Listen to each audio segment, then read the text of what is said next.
Hey, welcome back to GearZ, where we are right in the middle of laying out the business end of the Rapid Tool Express.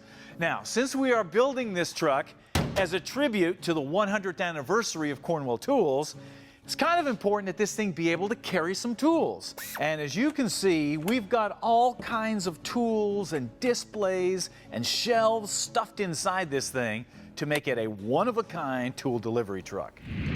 And that brings us up to the front because there's nothing to sit on up here.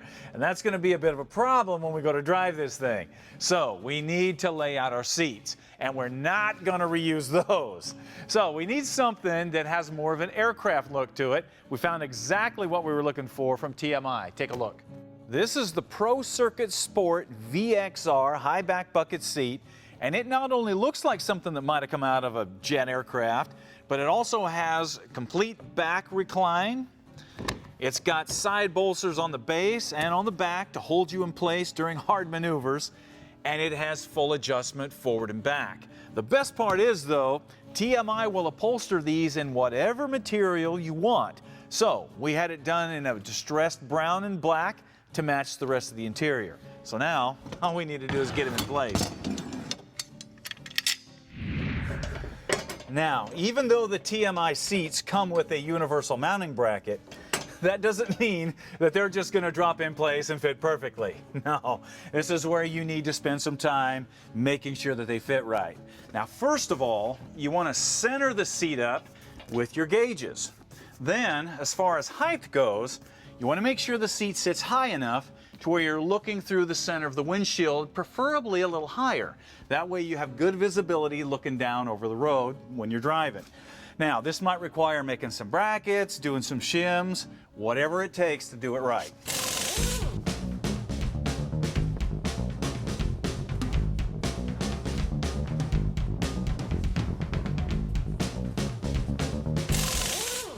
Okay, once that's done, you're ready to start positioning your steering column.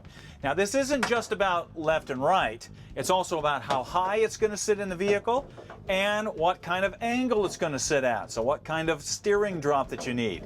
Now, to do this, you just need an old steering column or just a steering shaft with a steering wheel like this. Or if you don't have that, you can just use a broom handle and a pie plate. Just something so you can get some measurements.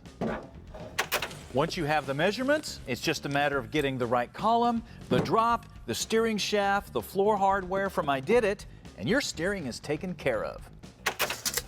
Now, while we're inside here, this is a good time to lay out the rest of the interior. And just like any old vehicle, this truck needs a lot of original style restoration parts. And the place for that is LMC Truck. Check it out. Now, obviously, we're going to need to reseal the doors and windows on this thing once I get paint on it. So, to do that, we picked up new windshield weather stripping and new door weather stripping. But that's not all. We also got all brand new window channel and hardware, so those windows are going to roll up and down like they should.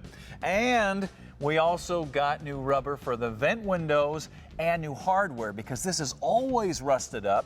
And good luck finding that in a junkyard, so you might as well get it new.